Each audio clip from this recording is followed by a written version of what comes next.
Imagine walking down a quiet street at night, the dim glow of streetlights flickering across cracked pavement. You feel safe. You trust the people around you, the ordinary faces passing by. But lurking somewhere unseen is a mind unlike yours, a predator thinking in ways most of us can barely comprehend. This is the mind of a serial killer, and it's far closer to ordinary than most would like to admit. To truly understand a serial killer, we must first step inside their world. Not with fear, but with curiosity. The truth is chilling. Serial killers are not always grotesque monsters hiding in dark alleys. Many blend into society seamlessly. They hold jobs, smile at neighbors, sometimes even raise children. The danger lies in their invisible nature. They are masters of disguise, and their greatest weapon is normalcy. One of the most fascinating aspects of serial killers is their ability to hide in plain sight. Experts have repeatedly found that serial killers often appear normal, sometimes even charming. Ted Bundy, for instance, was intelligent, articulate, and polite, a description that seems incompatible with the horrors he committed. Yet this combination of charm and deception is exactly what makes them so terrifying. Their minds operate on a dual level. The outward persona masks a world of obsession, manipulation, and compulsion. Think of it like a computer running two operating systems at once. On one layer, they navigate everyday life, grocery shopping, paying bills, holding conversations. On the other, an internal system calculates risks, studies behaviors, and fuels dark compulsions. This duality is not accidental. It is a survival mechanism honed by meticulous self-control and a cold understanding of human behavior. Unlike impulsive criminals, many serial killers exhibit a high degree of planning. Their crimes are not random explosions of rage. They are calculated, often ritualized, and deeply personal. The predatory mindset thrives on observation. They watch patterns, study routines, and exploit weaknesses. This is not mere physical stalking, it is psychological hunting. They identify vulnerability, predict reactions, and manipulate circumstances to their advantage. This level of calculation requires more than intelligence. It requires an understanding of human nature, emotional detachment, and a willingness to see people as objects rather than humans. This detachment is key. Serial killers rarely feel empathy in the way ordinary people do. Emotions that guide moral decisions, guilt, remorse, compassion, are often absent or suppressed. Without these checks, they can act on impulses that would paralyze most people with fear or conscience. At the heart of many serial killers is obsession. These are not casual fixations. They are all-consuming, shaping every thought, every interaction, every decision. Some are obsessed with control, others with revenge, others with the thrill of domination. Obsession transforms ordinary impulses into dangerous compulsions. It blurs the line between fantasy and reality until the act itself becomes inevitable. This is why understanding their obsessions is critical. They often obsess over specific victim types, locations, or methods. The choices they make are not random. They are reflections of deep-seated psychological patterns.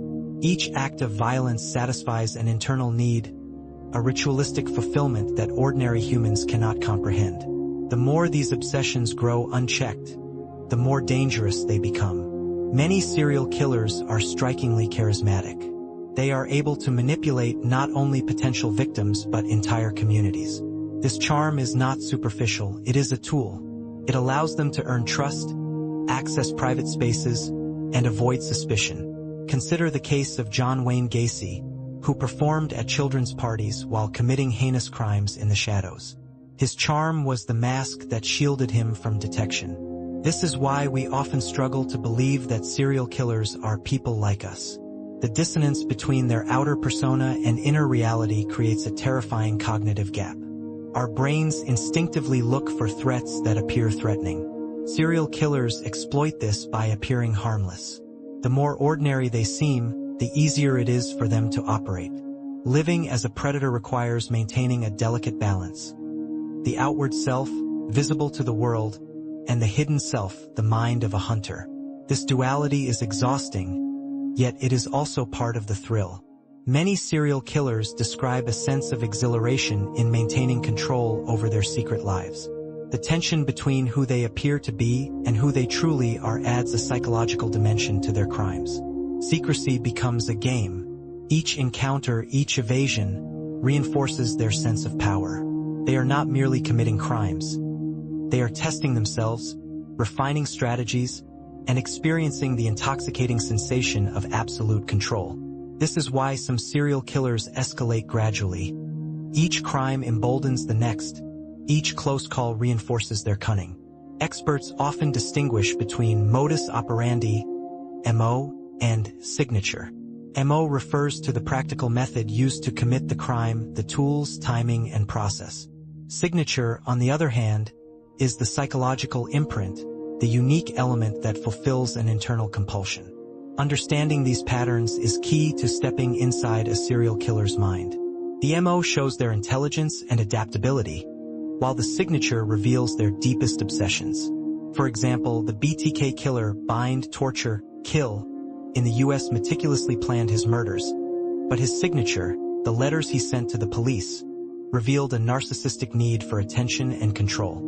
The blend of practical skill and psychological compulsion is what makes serial killers both fascinating and terrifying. Part of the horror of serial killers lies in the gap between comprehension and reality. Our minds are wired to predict behavior based on norms and empathy. Serial killers defy these norms. They operate without the internal brakes that most humans possess. The inability to understand them does not make them supernatural. It makes them startlingly human in a way most people would rather ignore. In a sense, serial killers force us to confront uncomfortable truths about the human mind. The capacity for cruelty, obsession, and deception exists in all of us, though dormant or constrained. By studying them, psychologists and criminologists attempt to map the extremes of human behavior, revealing the dark potentials that lurk beneath social veneers.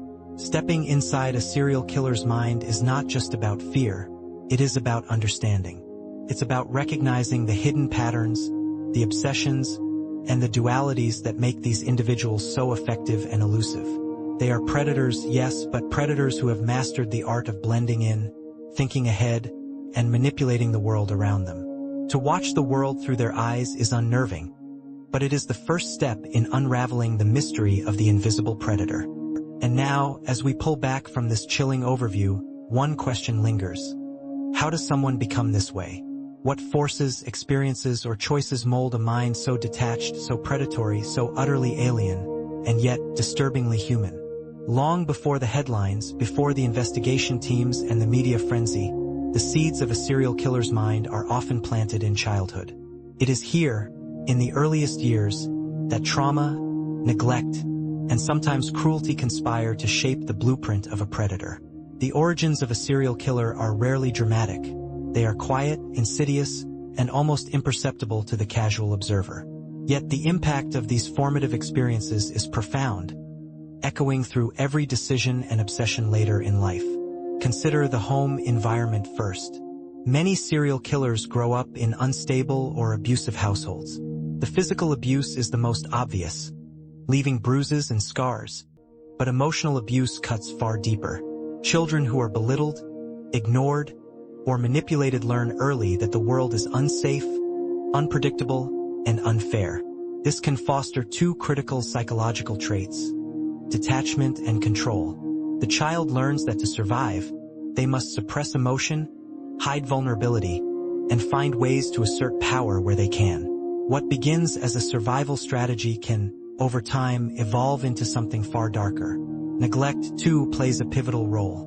When basic emotional needs are not met, children often develop an internal world rich with fantasy. This may seem harmless at first, imaginary friends, daydreams, but for some, these fantasies become a playground for obsession. They imagine scenarios where they are powerful, feared, or in control. Scenarios that contrast sharply with the helplessness they feel in real life. Over years, these fantasies can intensify, laying the groundwork for the ritualistic behaviors many serial killers later exhibit. Early exposure to violence is another influential factor. Witnessing domestic violence, community crime, or even extreme bullying teaches children that aggression is a tool for getting what you want or asserting dominance. The lessons are clear. Power is enforced through fear, and those who appear weak are vulnerable. These lessons are absorbed not as moral instruction but as practical survival skills, guidelines for navigating a hostile world. Over time, some children internalize this framework so completely that empathy is diminished and moral boundaries blur. A recurring and chilling indicator in many serial killer profiles is cruelty to animals. Researchers have long noted that children who harm animals, particularly in systematic or ritualistic ways, often exhibit an early pattern of aggression devoid of empathy. For these children, animals are seen as objects, testing grounds for power, or proxies for human targets. This behavior is rarely a passing phase. It is a rehearsal for later acts, a way to practice detachment and control. Isolation compounds these effects. Many future serial killers report feeling profoundly alone during their formative years. Loneliness breeds introspection, and introspection without guidance or moral framing can lead to dangerous self-reinforcement. In these quiet hours, children may rehearse fantasies of revenge, power, or dominance, refining them over time. This is where the mind begins to divorce itself from conventional morality, treating imagined scenarios with the same intensity and detail as real life.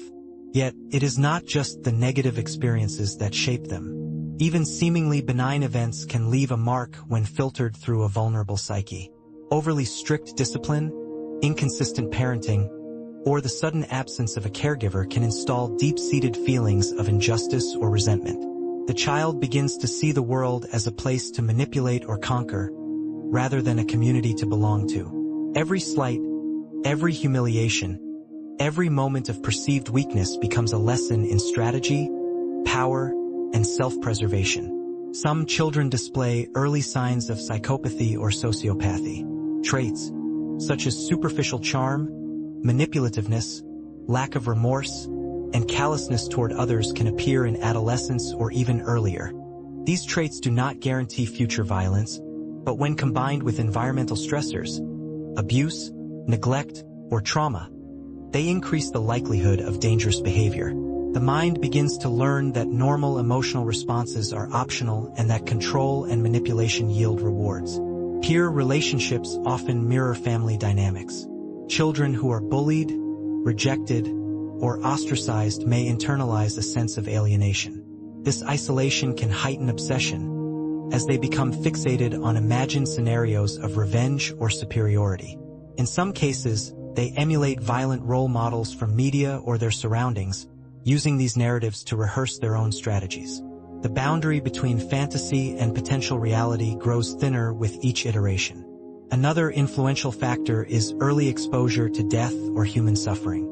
Witnessing accidents, suicides, or violent acts can desensitize a child to mortality. Some children respond by developing an obsessive fascination with the mechanics of harm, dissecting the event in their minds over and over. They are not merely curious, they are training their minds to understand the process of control, pain, and mortality. This dark curiosity, nurtured over time, can evolve into meticulous planning and ritualistic behavior in adulthood. Education and social structures may provide some buffer, but they are often insufficient. Teachers may notice odd behaviors, lying, cruelty, withdrawal, but without intervention, these signals can go unheeded. Many serial killers excel academically or socially enough to avoid suspicion, further reinforcing the belief that they can manipulate and control their environment without consequence. Each small success, each undetected lie, reinforces the predator mindset. Family dynamics are rarely simple. Some serial killers have distant, neglectful parents, while others may have overbearing or controlling figures.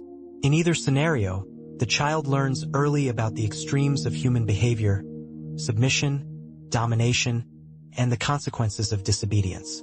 These lessons, absorbed through fear or observation, are encoded into their psychological blueprint. They begin to see people as tools or obstacles rather than as complex individuals with rights and feelings.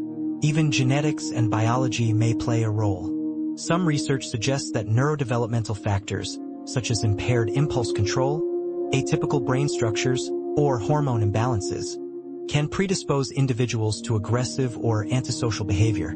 These biological elements do not act in isolation but interact with environmental stressors, trauma, and early experiences to shape the trajectory of a mind inclined toward darkness. By the time adolescence arrives, patterns are often entrenched.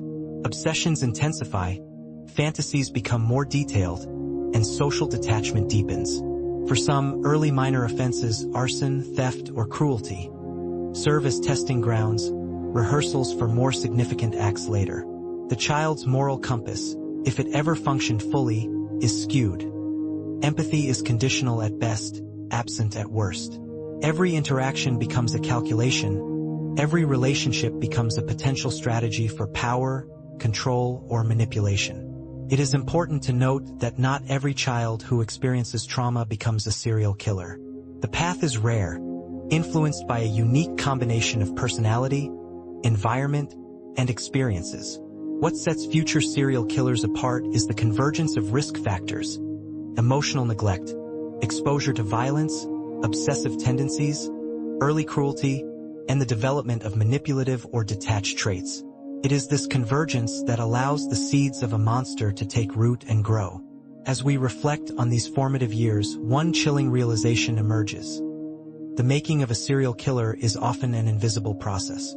It happens quietly, unnoticed, in bedrooms, schools, and neighborhoods that seem ordinary. The child may appear shy, strange, or withdrawn, but the dangerous trajectory is hidden beneath a veneer of normalcy. The patterns are there for those who know where to look, but the world rarely does. Understanding these early shadows is crucial because it reveals that serial killers are not born fully formed. They are shaped over years by experiences, observations, and choices, both their own and those of the people around them. The mind of a predator is constructed slowly, carefully, and often invisibly. Each slight, each trauma, each obsession adds another layer, building a structure capable of meticulous cruelty and unthinkable violence. As these children grow, their fantasies begin to merge with reality. Early experiments in cruelty, secrecy, and control become rehearsals for a future life that may one day culminate in murder. The adolescent mind, untampered by empathy and reinforced by obsession, begins to refine strategies, select targets, and practice deception. By adulthood, the predator is often fully operational, calm, calculated, and ready to navigate the world with precision. We are left with a haunting truth. The roots of a serial killer are rarely sudden or obvious. They begin in the quiet shadows of childhood, nurtured by trauma, neglect, and obsession. The monster is not born overnight. It is carefully, invisibly, and inexorably made. Even before a serial killer acts, their mind exhibits patterns, distinct psychological traits that distinguish them from ordinary people. These traits are subtle, often hidden beneath layers of charm, intelligence, or normalcy. Yet they create a predictable framework, a dark architecture that underpins the behaviors we later witness in horrific acts. Understanding these patterns is like mapping the unseen currents of a dangerous river. The surface may appear calm, but underneath, powerful forces are at work. One of the most consistently observed traits is lack of empathy. Empathy, the ability to feel and understand the emotions of others, is a cornerstone of social behavior. Serial killers often show a profound deficit in this area. They may mimic emotion, smile at appropriate times, and appear caring, but their understanding of pain, fear, or suffering is intellectual rather than emotional. They recognize reactions, but they do not feel them in the same way most people do. This allows them to harm others without the internal brakes that conscience normally provides. Closely linked to empathy deficits is callousness. These individuals often see other people as objects or obstacles rather than as human beings with intrinsic value. This objectification is central to their psychology. It allows them to manipulate, deceive, and exploit without hesitation. When a victim is no longer a person but a tool or a symbol for control, moral boundaries fade, and actions that would shock most people become feasible. Superficial charm is another hallmark. Many serial killers are extraordinarily likable on the surface. They can be witty, persuasive, and charismatic. This charm is not accidental. It is a tool honed to gain access, deflect suspicion, and manipulate perceptions.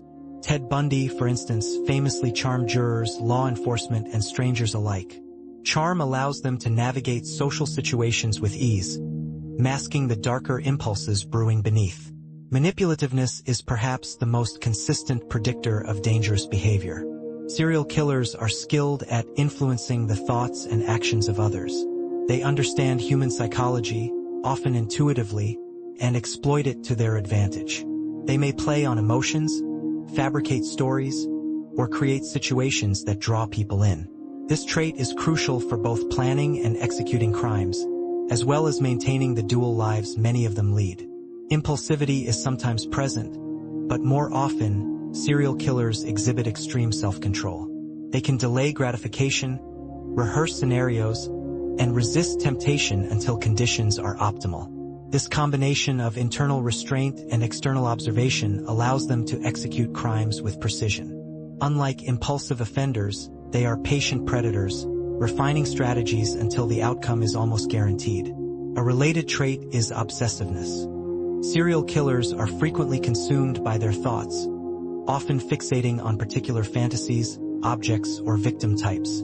This obsession fuels their actions and provides a psychological reward loop.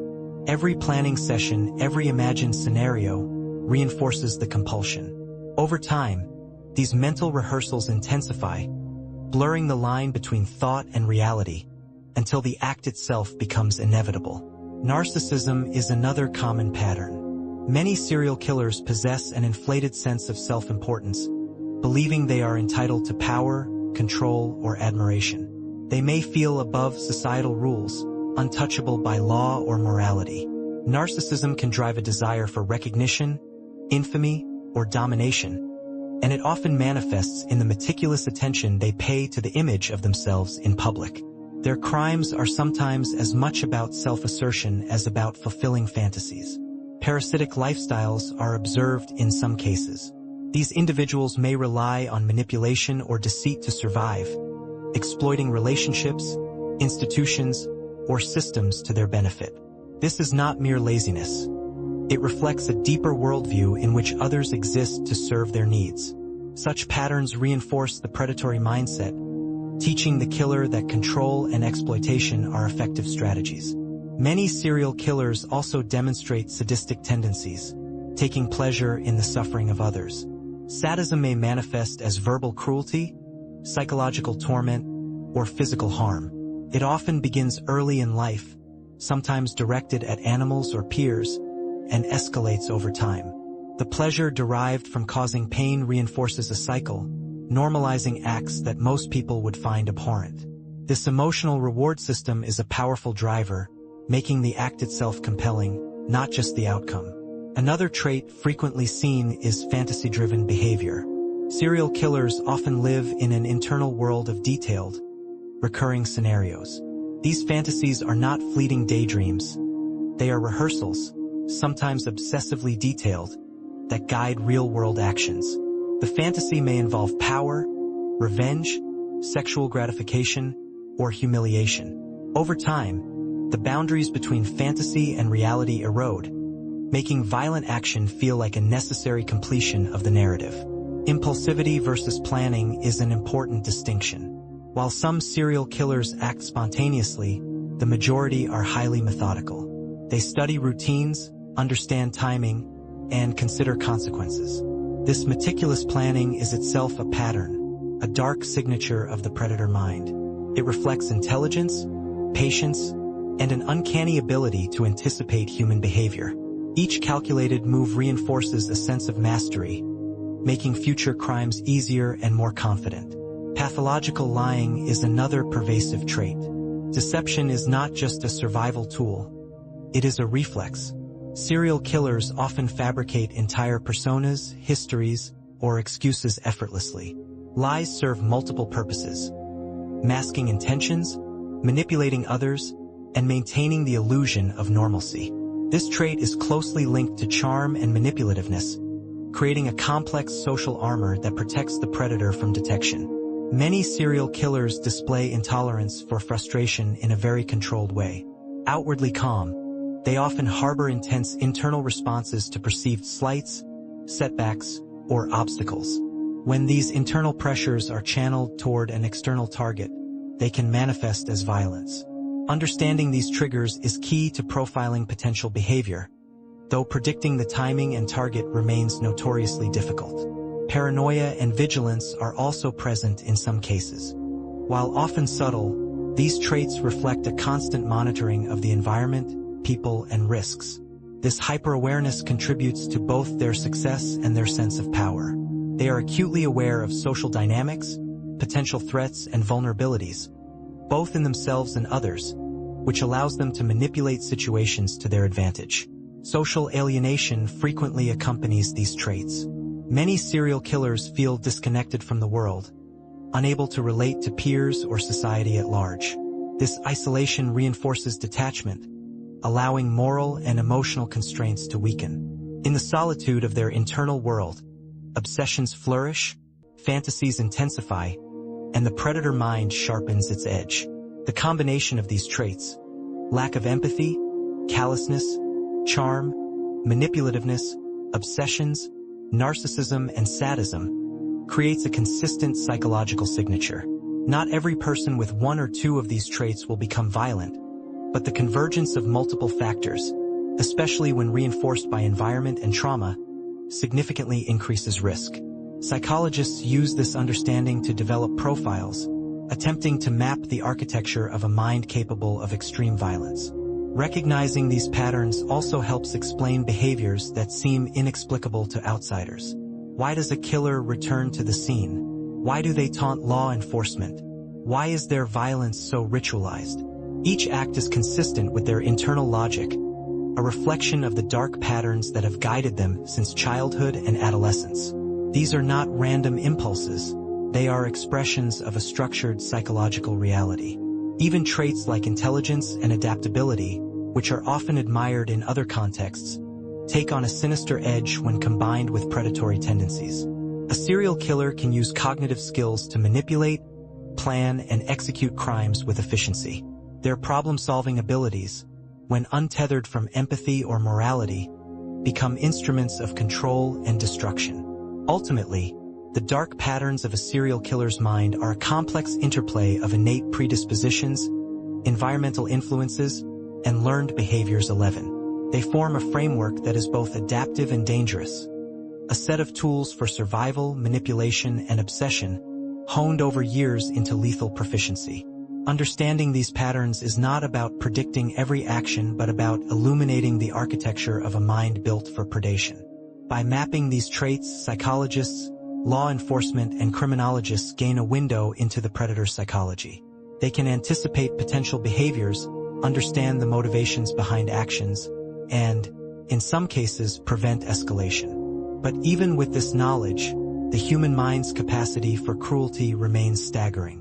The dark patterns are a reminder that evil is often structured, deliberate, and hidden beneath an ordinary surface. Stepping back, one cannot help but feel a mixture of fascination and dread. These traits do not emerge overnight. They develop over years, interacting with personal experiences, trauma, and opportunity. By the time the first murder occurs, the predator mind is usually fully operational, a culmination of patterns honed and reinforced since childhood. As we move forward, the question becomes, how do these dark patterns translate into action? How do obsession, planning, and psychological traits intersect with opportunity, victim selection, and method? Imagine a person so skilled at reading others that they can predict reactions before a word is spoken, so convincing that they can extract secrets from strangers without effort, and so charming that people willingly place themselves in danger without realizing it. This is the world of the serial killer as a master manipulator. While the average person may deceive occasionally, a serial killer's manipulation is methodical, purposeful, and terrifyingly effective. It is both a survival skill and a psychological weapon, honed over years of practice. Manipulation begins with observation. Serial killers are keenly attuned to body language, tone of voice, and subtle emotional cues. They notice hesitation, discomfort, desire, and fear, often without conscious effort.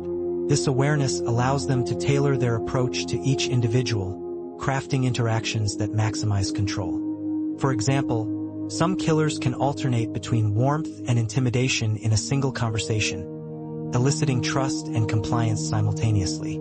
This skill is not accidental. It is a practiced art, refined over countless interactions. Charm is a central component of manipulation. Unlike brute force, charm disarms, seduces, and engenders trust. It is an essential part of the predator's toolkit. Many serial killers are described as charismatic, articulate, and seemingly empathetic. Ted Bundy famously used his charm to lure victims, presenting himself as injured or in need of assistance. This ability to appear harmless or even helpful is not simply a tactic. It is a psychological strategy designed to override natural suspicion. Deception goes hand in hand with charm. Serial killers frequently construct elaborate facades to conceal their true intentions. They may invent personas, fabricate stories, or mimic emotions they do not feel. This deception serves multiple purposes. It masks their identity, facilitates access to victims, and maintains a sense of normalcy in everyday life. In essence, the killer becomes a chameleon, adapting to the environment and manipulating social expectations. Some killers employ psychological profiling of victims, often subconsciously. They study behavior patterns, routines, and vulnerabilities. This prey selection process is meticulous. For instance, they may frequent locations where their target feels comfortable, creating opportunities for interaction without raising alarm. This is not random predation, it is calculated, almost surgical in execution. Every move is planned, every risk assessed, every response anticipated. Another layer of manipulation is emotional exploitation. Serial killers often prey on empathy, sympathy, or desire for connection. They can identify insecurities, fears, and emotional triggers, then leverage these weaknesses to control the situation. Some may feign vulnerability to elicit care, while others may exploit guilt or obligation. The result is a psychological trap in which the victim unknowingly participates in their own manipulation. Deception is not limited to interpersonal interactions. It extends to legal and social systems. Many serial killers craft alibis, falsify evidence, or manipulate others into covering for them. This demonstrates both cunning and patience, highlighting the meticulous planning that underpins their crimes. Their ability to operate undetected for extended periods is often a direct result of these manipulative strategies. Manipulation often extends to micro-level control, small, seemingly insignificant interactions that cumulatively reinforce dominance. For example, subtle threats, casual lies, or acts of intimidation condition victims over time, making them more compliant. This incremental approach reduces resistance, making each subsequent step easier to execute. It is a slow, deliberate process of psychological conditioning. Serial killers understand that fear is a powerful tool. By creating uncertainty, tension, and anxiety, they can control behavior without resorting to immediate violence. Fear becomes a weapon, a means to maintain dominance and reinforce the predator-prey dynamic. Victims may comply out of instinct rather than conscious choice, which increases the killer's sense of power. Manipulation is also evident in communication styles. Serial killers often tailor language to achieve desired responses. They may mirror speech patterns, adopt familiar phrases, or use persuasive storytelling to guide perception.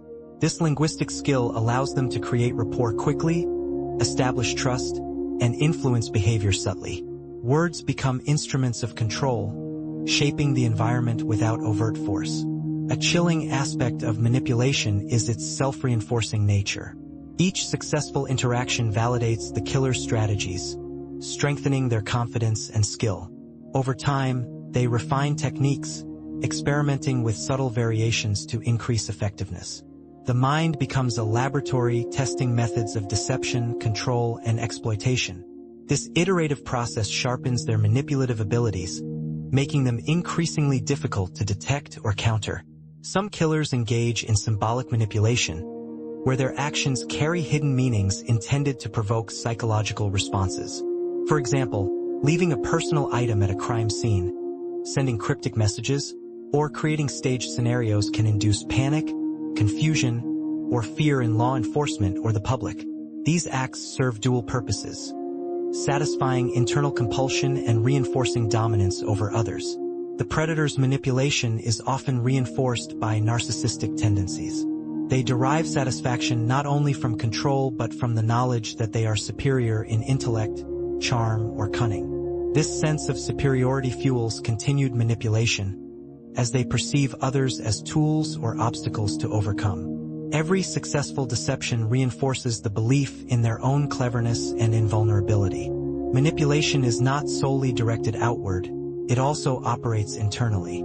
Serial killers often manipulate themselves, rehearsing scenarios, suppressing moral inhibitions, and regulating impulses. This internal self-control allows for the execution of complex plans without succumbing to emotion or instinct. It is a mental discipline that mirrors the external strategies they use on victims. Understanding this mastery of control is crucial because it explains why serial killers are often able to operate undetected for years. Their ability to manipulate, charm, and deceive extends beyond the immediate victim to friends, family, and institutions. Each interaction is carefully managed to avoid suspicion, create opportunity, and maintain the illusion of normalcy. The consequences of these manipulative skills are profound. Victims may feel complicit in their own victimization, unable to recognize danger until it is too late. Communities may remain unaware of the threat until patterns become too obvious to ignore. Even law enforcement can be misled, as the killer exploits assumptions, trust, and social norms to evade detection. What makes this mastery even more disturbing is its integration with obsession and planning. Manipulation is not random. It is a strategic tool embedded within a larger psychological framework. It allows the killer to pursue fantasies, select victims, and execute crimes while maintaining control over both the environment and their own internal impulses. As we reflect on the predator's skill in manipulation, one conclusion emerges. The danger lies not only in physical strength or aggression but in psychological mastery. The killer's power comes from understanding, predicting, and influencing human behavior at a level most people cannot perceive. Each interaction, no matter how ordinary it seems, is part of a broader strategy of control. The mastery of manipulation is not innate. It is honed over years through experience, observation, and practice. Early interactions, failures, and experiments provide feedback that refines strategies. What may begin as trial and error gradually becomes a precise, almost scientific method of influence. By the time the killer acts violently, manipulation is second nature, integrated into every step of their predatory process. Finally, the combination of charm, deception, and control creates a profound psychological danger. Victims are not only physically at risk but emotionally entrapped. They may underestimate danger, misinterpret signals, and inadvertently participate in their own exploitation. This mental domination is a hallmark of the serial killer, making them both invisible and terrifyingly effective. As we move forward, the question evolves. Once manipulation has set the stage, how do these individuals transition from control to action? How do obsession, planning, and psychological mastery translate into the execution of crime? Long before the first act of violence, many serial killers live in a private universe, a mental playground where obsession, fantasy, and dark curiosity intertwine. This inner world is vivid, intricate, and all-consuming. For most people, fantasies are fleeting escapes or harmless daydreams. For a serial killer, they are rehearsals, blueprints, and psychological fuel that can dictate real-world behavior. Understanding this playground is crucial to grasping how thought evolves into action. Fantasy begins quietly, often in childhood or adolescence. A young mind experiences fascination with power, control, or taboo subjects. What differentiates a future serial killer is intensity and persistence. While a typical child may imagine being a hero, a serial killer often imagines being dominant, feared, or unstoppable. These scenarios are not casual. They are detailed, recurring, and emotionally charged. The killer rehearses outcomes, consequences, and reactions repeatedly, as if training for a performance only they will ever witness. Obsession deepens these fantasies. Obsessions are mental fixations that demand attention, repeat endlessly, and resist distraction. They often center on specific victim types, settings, or methods. A serial killer may meticulously collect images, stories, or information to feed these obsessions, constantly refining their understanding of the object of fixation. Each mental rehearsal strengthens the compulsive drive, making the eventual transition from thought to action more likely. The interplay between fantasy and obsession often involves ritualization. Certain acts, objects, or sequences become integral to the killer's psychological satisfaction. These rituals are not arbitrary. They provide control, predictability, and a sense of order in a chaotic internal world. When actual crimes occur, these rituals are often replicated, creating a signature behavior that reveals deep psychological patterns. The signature is distinct from the practical mechanics of the crime. It is the personal stamp of obsession and compulsion. Escalation is a natural consequence of this inner world. Over time, fantasies can intensify in complexity, emotional intensity, and risk. Early mental rehearsals may be harmless imaginings, but as obsession deepens, the boundary between imagination and reality begins to erode.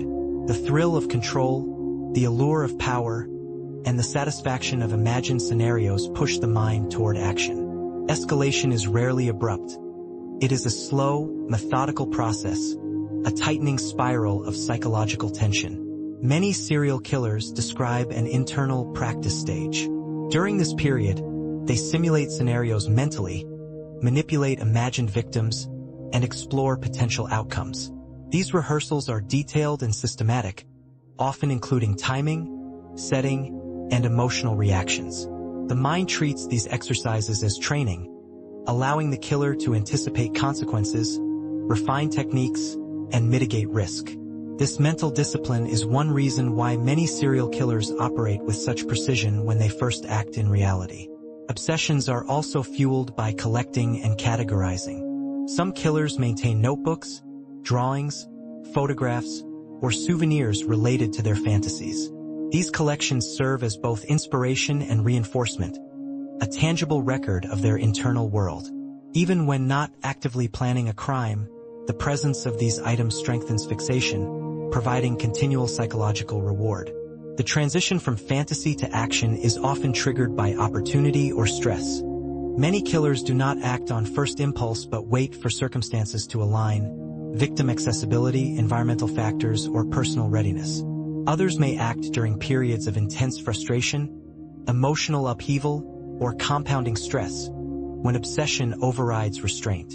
In both cases, the mental groundwork laid by fantasy and rehearsal ensures that the act is carried out with focus and method. Escalation is not always linear, but it is cumulative. Early fantasies may be confined to thoughts or private objects, but over time, intensity grows. Some killers progress from minor acts, such as voyeurism, theft, or animal cruelty, to more serious behaviors, each step reinforcing the next. The internal reward loop strengthens with each escalation, conditioning the mind to crave greater intensity, risk, and control. Isolation often amplifies obsession. Many serial killers report profound loneliness or social alienation, which allows the mind to dwell uninterrupted in fantasies. Without external feedback or social checks, the internal world becomes self-reinforcing. Imagination is unchecked, morality is absent, and obsession thrives. This solitary rehearsal space allows for meticulous refinement of ideas, scenarios, and rituals.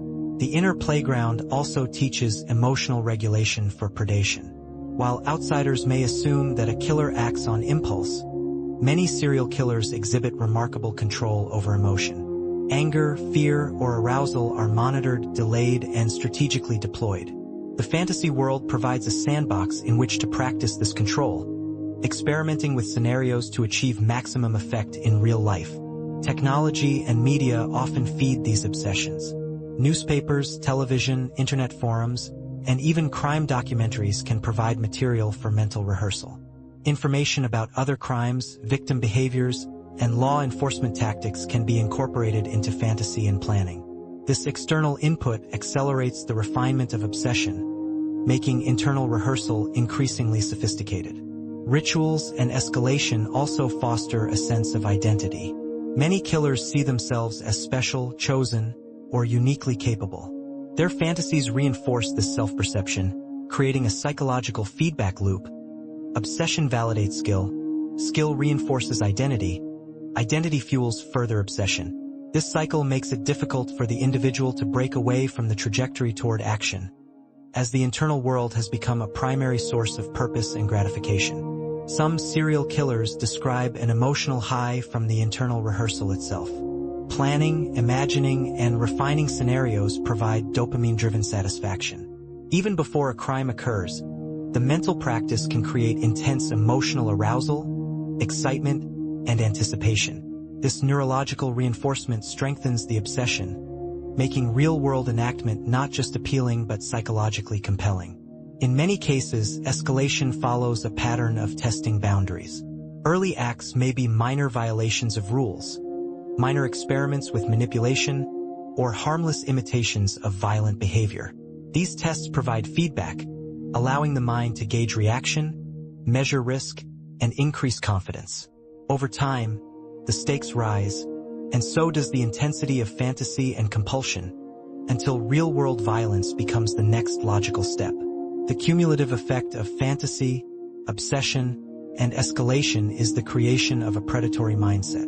The individual becomes a strategist, a psychologist, and a hunter in their own mind, rehearsing every scenario before ever stepping into action. Each layer of fantasy reinforces skill, control, and confidence, preparing the mind for acts that are unimaginable to ordinary observers. Understanding this inner world is essential to understanding the serial killer.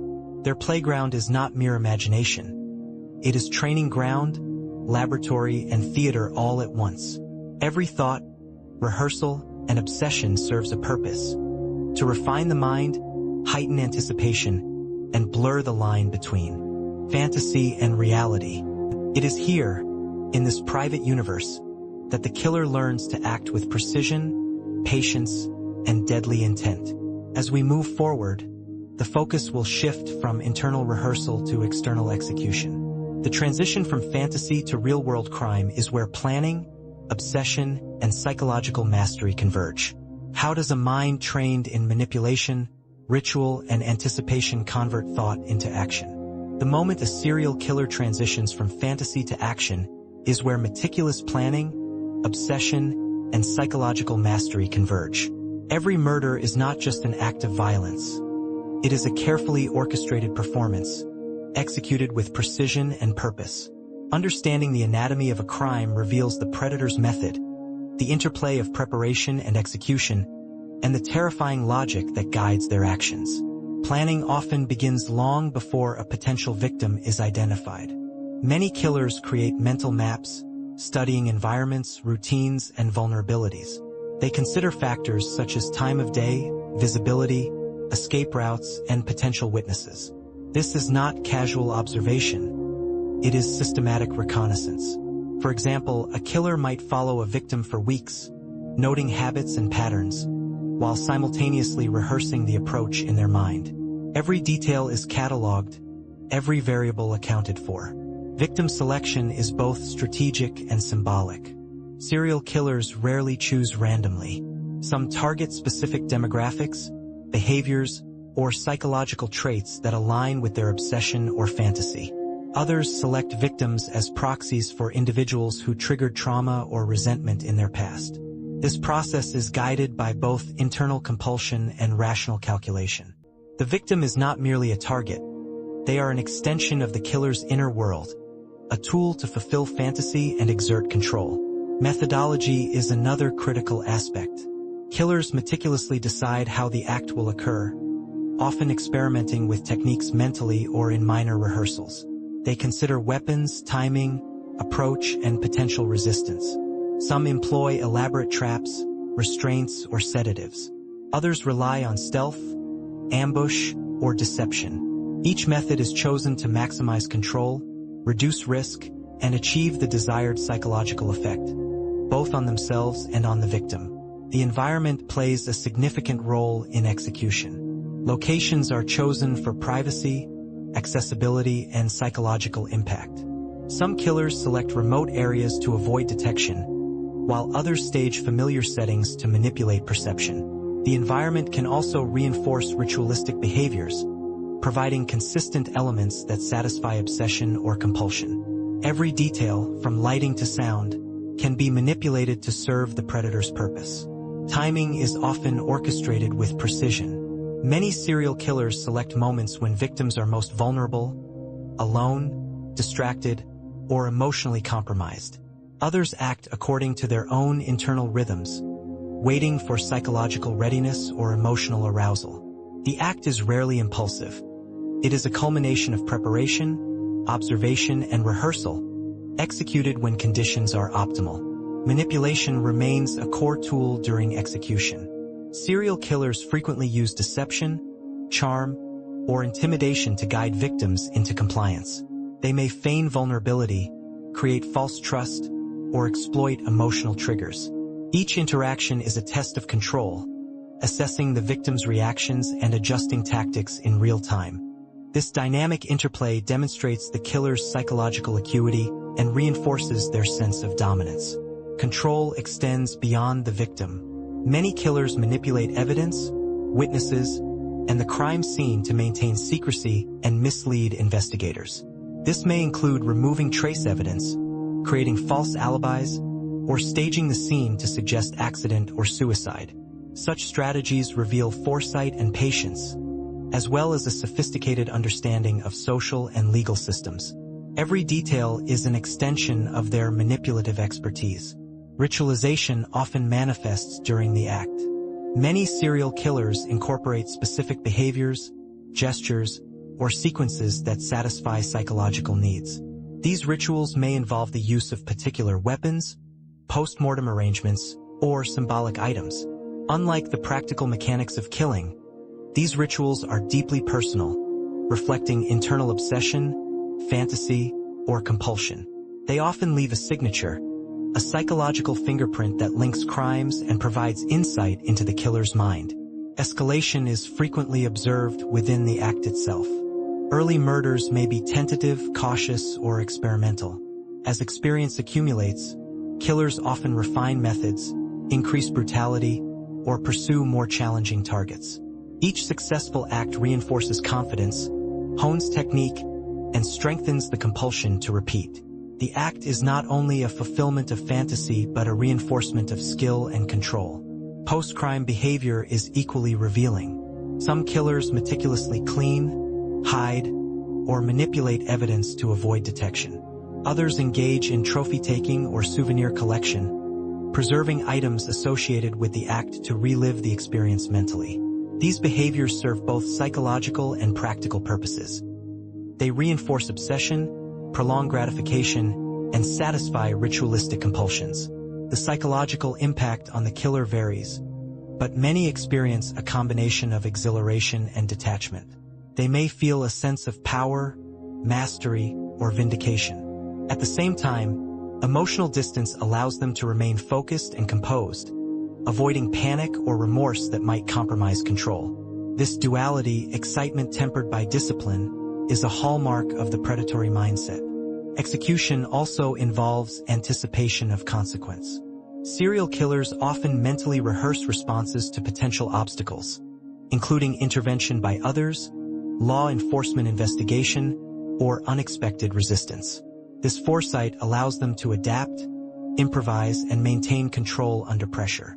Their ability to anticipate outcomes reflects both intelligence and the cumulative training of their internal rehearsals.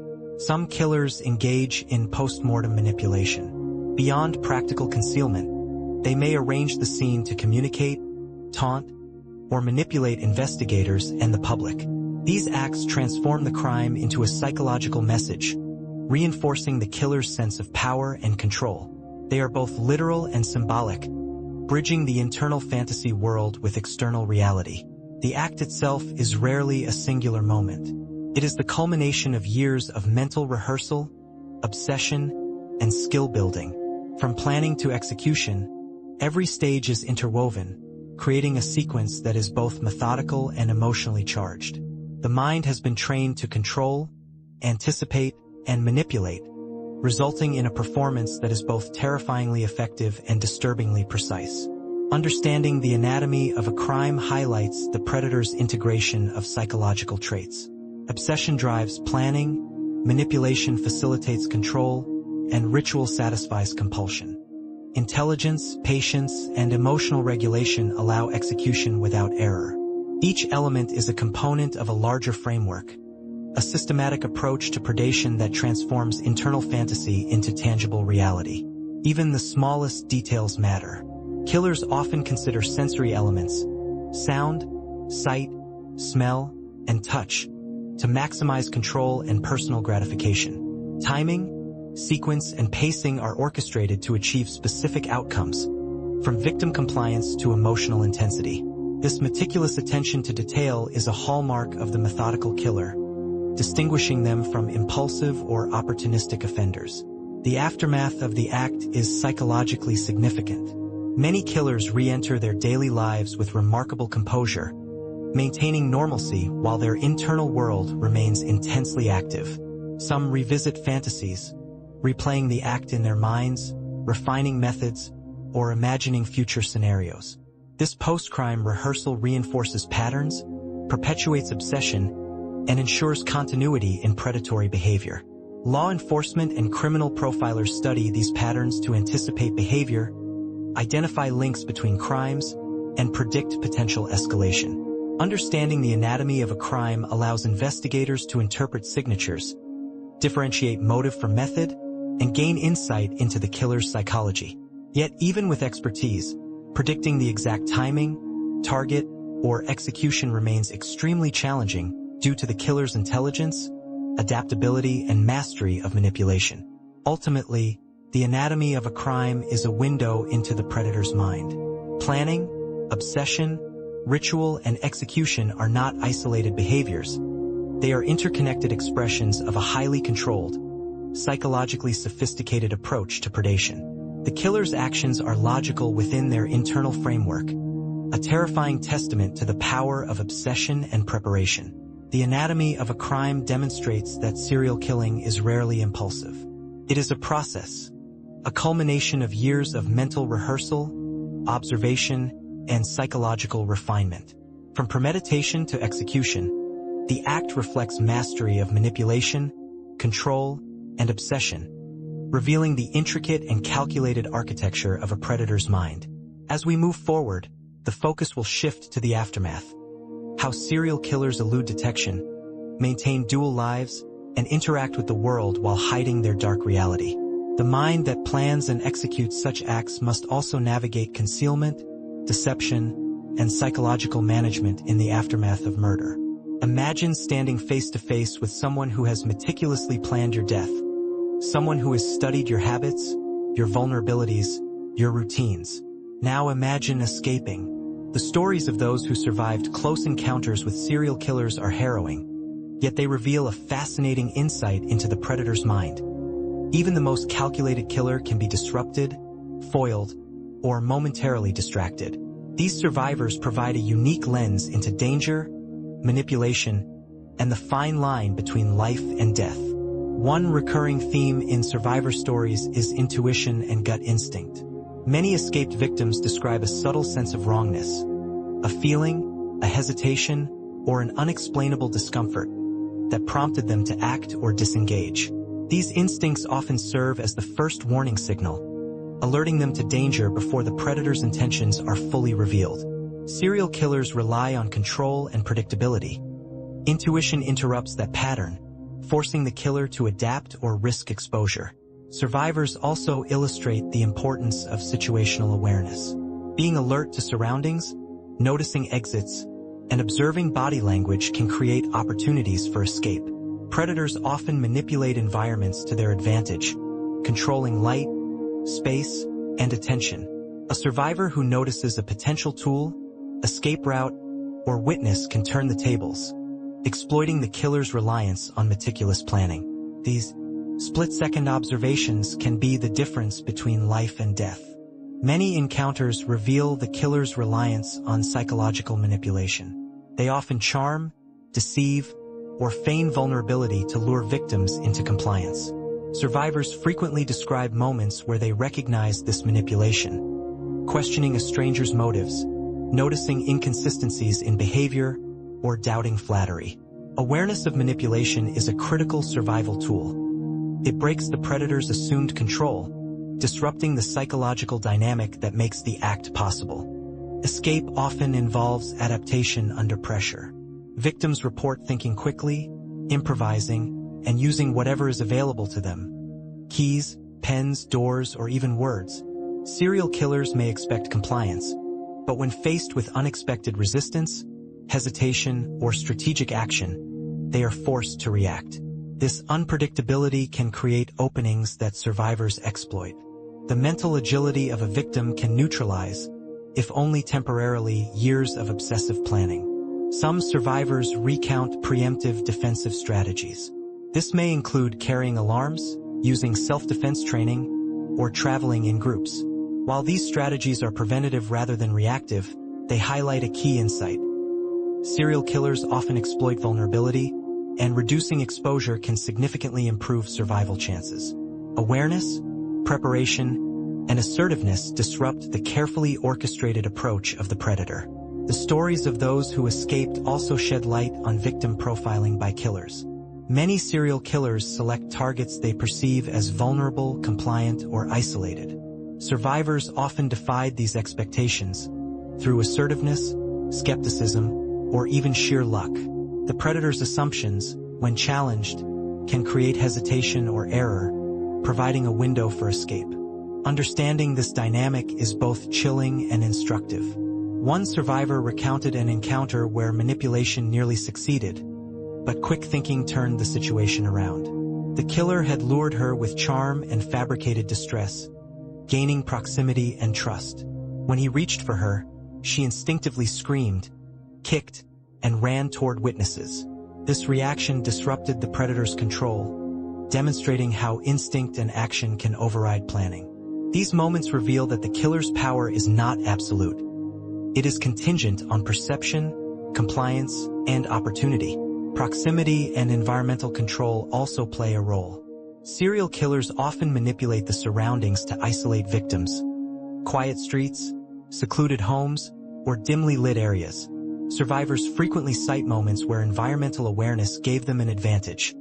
Noticing an unlocked door, a passing car, or a distraction in the killer's focus. Exploiting these small details can create the crucial gap necessary for escape. Many close encounters demonstrate that unexpected defiance can unbalance a predator. Serial killers rely on victims conforming to predicted behaviors. Resistance, verbal, physical, or psychological, forces the killer to improvise, sometimes resulting in retreat. Survivors describe moments when asserting dominance, questioning intentions, or creating noise triggered hesitation, revealing the fragile dependency of the predator on perceived control. Psychological resilience is another key factor. Survivors often report staying calm, suppressing panic, and maintaining clarity of thought despite intense fear. Serial killers may escalate when victims show terror or compliance, but mental fortitude can prevent manipulation from succeeding. This psychological resistance, combined with observation and instinct, creates an opportunity for decisive action. Some survivors highlight creative improvisation as a survival tactic. Everyday objects, umbrellas, shoes, backpacks, become tools of escape or defense. Doors, furniture, or even body positioning can disrupt the killer's planned sequence. The ability to improvise under extreme pressure demonstrates how the predator's assumptions about control can be exploited.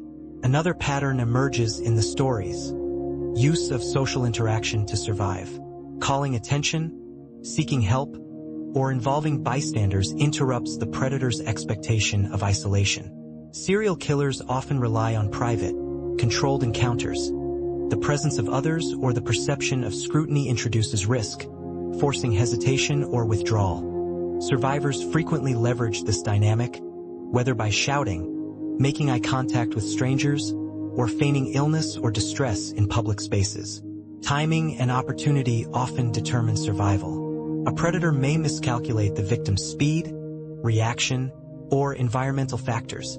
Survivors report moments when the killer's attention was divided, their reach misjudged, or an external distraction provided a critical opening. These instances underscore the delicate balance in predation.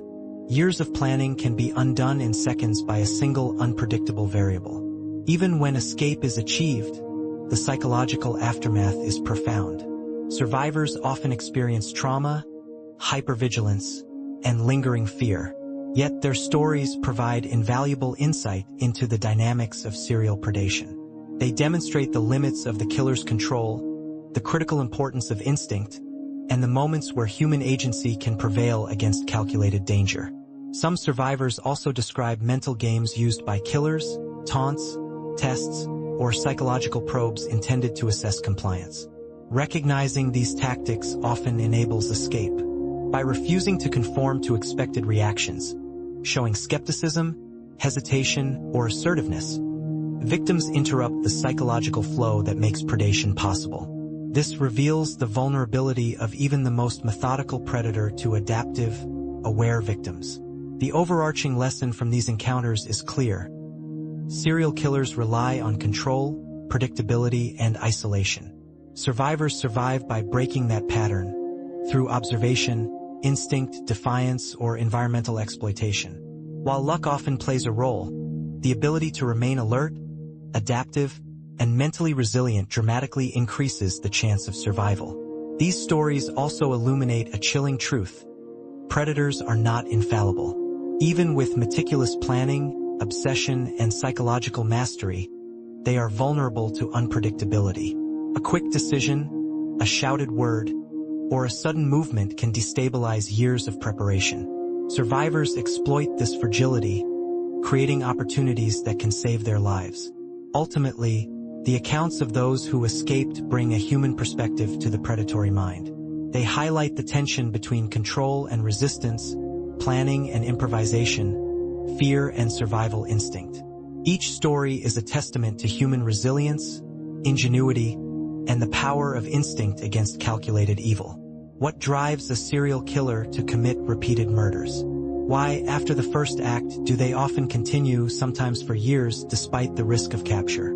The answer lies in a complex interplay of psychology, obsession, and compulsion. A vicious cycle of thrill, gratification, and escalating need. Understanding this cycle reveals the hidden forces that compel killers to act again and again, unable to stop even when confronted with consequences. The first element in this cycle is the thrill of control. For many serial killers, the act of killing is not only about violence, it is about absolute dominance over another human being. This control delivers an intense emotional and psychological high, a feeling of power that is unparalleled in ordinary life. Unlike most people, whose sense of control is constrained by social norms, law, and morality, the killer experiences a pure, unfiltered sense of mastery. This thrill is addictive, reinforcing the behavior and creating a compulsion to repeat. Closely linked to control is the gratification of obsession. Serial killers are often driven by long-standing fantasies, and the act of murder transforms imagined scenarios into tangible reality. This fulfillment is intoxicating. It validates their internal world and confirms that their plans, manipulations, and rehearsals are effective. Each successful kill strengthens obsession, making restraint increasingly difficult. What begins as mental rehearsal evolves into a cycle of real-world action that feeds psychological need. The compulsion to kill also has a neurological and emotional component. Many killers experience heightened arousal, adrenaline surges, and dopamine spikes during the act. This biochemical feedback creates reinforcement that is difficult to ignore or resist. In essence, the act of killing itself becomes a reward, hardwiring the behavior into the brain. The thrill is not only psychological, it is physiological, intensifying the compulsion with each repetition. Escalation is a predictable pattern in this cycle. Early murders may be cautious, restrained, or experimental. Over time, killers often increase the intensity, frequency, or brutality of their acts. Each crime raises the emotional and psychological bar, as the mind seeks greater satisfaction and novelty. What once provided thrill and control may no longer be sufficient, creating a trap where the killer must continue to act to achieve the same psychological reward. Psychological rationalization plays a key role in the inability to stop. Many serial killers develop elaborate justifications for their behavior. They may believe their victims deserve it, that the act is necessary to fulfill destiny, or that society cannot understand their inner world. These narratives reduce cognitive dissonance, allowing the killer to persist without being paralyzed by guilt or moral conflict. Rationalization transforms compulsion into a seemingly logical, unavoidable trajectory. Some killers are motivated by addictive patterns of fantasy and rehearsal. Even after a murder, the mental playground remains active. They continue to fantasize, rehearse, and anticipate future acts. This ongoing mental engagement reinforces compulsion, making restraint increasingly difficult. The psychological loop, fantasy leading to action, action reinforcing fantasy, is a key reason why many serial killers cannot stop. The thrill is often tied to secrecy and risk. The act of evading detection, manipulating investigators, or outsmarting the system intensifies satisfaction. The danger itself becomes part of the reward.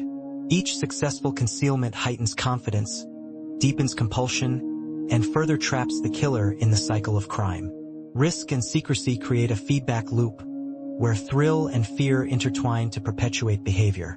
Obsessive planning also becomes a source of psychological reinforcement. The killer often derives pleasure from the meticulous preparation required for each act. Surveillance, manipulation, and strategic thinking are themselves gratifying, independent of the act of murder. This means that even when a killing is delayed, the cycle of thrill, control, and anticipation continues, maintaining psychological momentum. Compulsion is reinforced by perceived mastery. Many killers view themselves as uniquely skilled, intelligent, or untouchable. Each successful act confirms this belief, bolstering ego and reinforcing the cycle of behavior. Confidence becomes a trap, as it diminishes caution and strengthens the psychological need to continue proving superiority. The more they succeed, the more the behavior feels inevitable and unstoppable. Addiction to the emotional high of killing is further amplified by internalized reinforcement from ritual and signature. Certain acts, gestures, or sequences are repeated across crimes, fulfilling compulsion and creating personal satisfaction. The ritualistic nature of these actions embeds behavior into the mind, making restraint psychologically uncomfortable. The killer is trapped not only by thrill but by the necessity of fulfilling deeply ingrained patterns. For some killers, the inability to stop is intensified by external pressures and triggers. Stress, emotional upheaval, or environmental cues can reignite obsession, making restraint difficult. Even periods of dormancy may be temporary. Exposure to triggers can reactivate compulsion, pulling the killer back into the cycle. The trap is thus both internal and external, a combination of psychological addiction and environmental catalyst. The cycle also involves escalating cognitive dissonance. Killers may oscillate between knowing the risk of capture and feeling compelled to act. Rationalization reduces guilt temporarily, but the drive to satisfy obsession remains. Over time, compulsion outweighs caution, and the killer becomes increasingly bold, often escalating frequency, severity, or audacity. The thrill of control overcomes fear, locking them into a self-perpetuating loop. Interestingly, some killers report a sense of inevitability. After the first act, the psychological and emotional architecture of their mind has shifted. They feel that stopping is impossible, not merely because of desire, but because internalized patterns, reinforced fantasies, and ritualized compulsion make continued behavior almost automatic. The mind becomes a trap, wired to repeat itself until disrupted by external forces or eventual apprehension. Social and emotional detachment reinforces this trap. Many serial killers lead dual lives, appearing normal while committing repeated crimes. This compartmentalization allows them to navigate daily life without disruption, yet it reinforces isolation and obsession. The thrill is insulated from consequence, while internal drives remain unchecked. The duality enables continuation, as societal feedback loops fail to intervene until it is too late. The combination of thrill, compulsion, and reinforcement creates a feedback loop that is difficult to escape. Each murder satisfies obsession, reinforces fantasy, provides adrenaline-fueled thrill, and validates perceived mastery. Each success strengthens rationalization and diminishes the psychological barriers to repetition. The cycle is self-sustaining, escalating, and deeply entrenched. Even law enforcement and psychological intervention may struggle to disrupt this cycle until an arrest occurs. Many killers are acutely aware of patterns, risk, and consequences, yet are powerless against the internalized compulsion and thrill. The trap is not merely external, it is built into the architecture of their mind. The cycle perpetuates until it is externally halted or until internal obsession exhausts itself, though the latter is rare. In essence, the serial killer is trapped in a psychological loop of thrill, compulsion, and escalation. The mind has been trained to seek gratification, master control, and enforce ritual. Once the first act occurs, restraint becomes increasingly difficult, and the killer's internal mechanisms demand repetition. What begins as fantasy evolves into action, which reinforces fantasy, creating a self-perpetuating spiral that is both compelling and horrifying. Understanding this cycle is crucial to comprehending the nature of serial predation. It is not merely an impulsive act.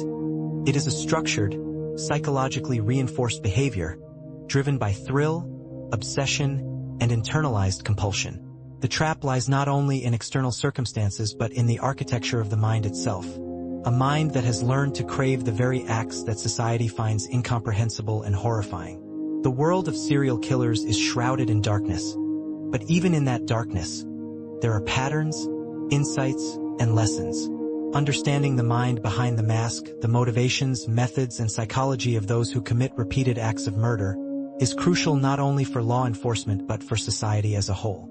Profiling, capture, and the study of these individuals reveal warning signs, behavioral patterns, and the chilling logic that drives them. Criminal profiling is the first tool used to illuminate the predator's psychology. Profilers analyze crime scenes, victimology, methods, and patterns to construct a psychological portrait. This isn't guesswork. It's the science of inference, combining behavioral psychology, forensic evidence, and statistical patterns. Profiling allows investigators to predict behavior, identify potential future victims, and narrow the suspect pool. In essence, it transforms the chaos of violence into an understandable, if horrifying, logic. Profiling begins with the crime scene itself. Each detail, the placement of the body, signs of struggle, type of weapon, and the presence of ritualistic elements, offers insight into the killer's personality, intelligence, and emotional state. Organized killers, for example, tend to plan meticulously, leave few clues, and maintain control over victims. Disorganized killers may act impulsively, leave evidence, or exhibit chaotic behavior. Understanding these distinctions is vital for predicting future actions and apprehending the perpetrator. Victimology is another critical component. Serial killers often select victims based on specific characteristics: age, appearance, lifestyle, or behavior. Profilers study these choices to identify patterns, understand obsession, and anticipate future targeting. Victim selection is rarely random. It reflects the killer's internal compulsions, fantasies, and psychological needs. Recognizing these patterns provides insight into motive, intent, and escalation. Behavioral patterns extend beyond the act of murder. Many killers leave signatures, behaviors that satisfy psychological needs rather than practical purposes. These signatures may include post-mortem arrangements, symbolic gestures, or repeated rituals. While not necessary for execution, signatures reveal compulsion, obsession, and emotional gratification, offering a window into the killer's mind. Profilers study these patterns to link crimes, understand motive, and anticipate future actions. Capture often relies on disrupting the patterns the killer depends on. Serial killers, no matter how meticulous, depend on control, secrecy, and predictability.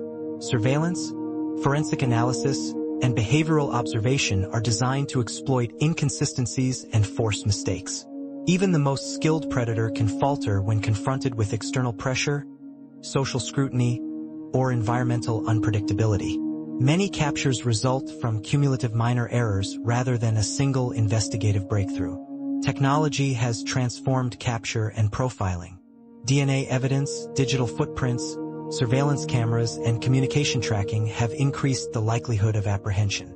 Yet even with these tools, understanding psychology remains critical.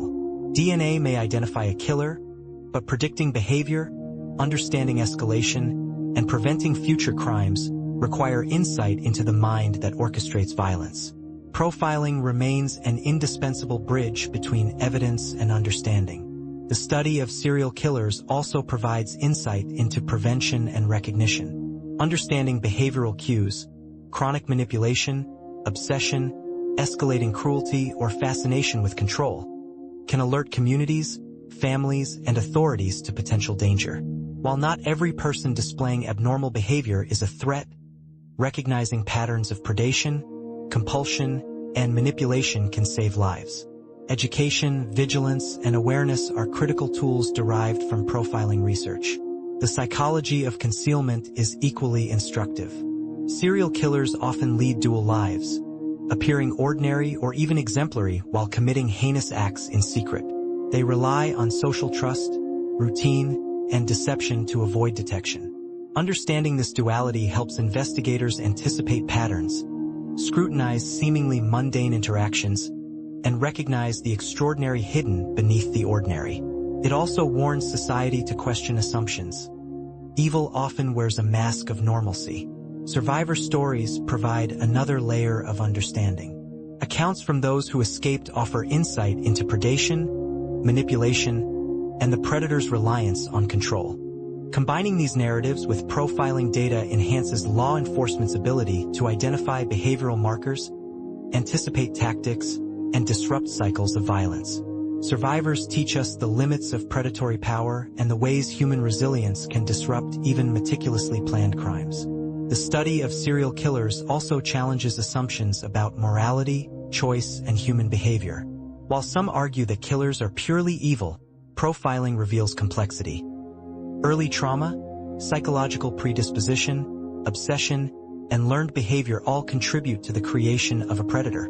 Understanding these factors does not excuse behavior, but it equips society with tools to recognize risk, intervene, and prevent escalation.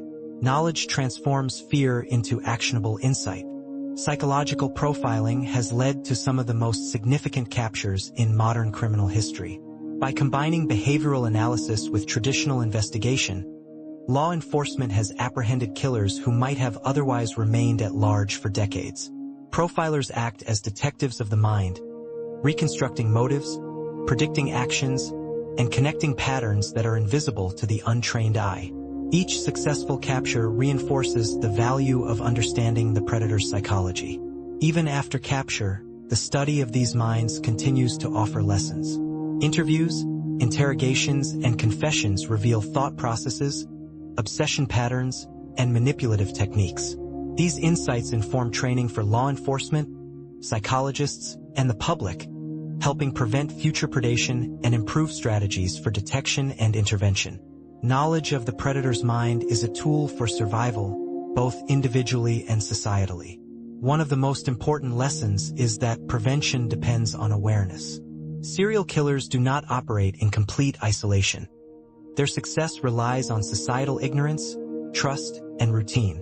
By educating the public, fostering vigilance, and encouraging reporting of suspicious behavior, communities can reduce opportunities for predation. Awareness of psychological manipulation, obsessional behavior, and escalating cruelty is a powerful protective measure.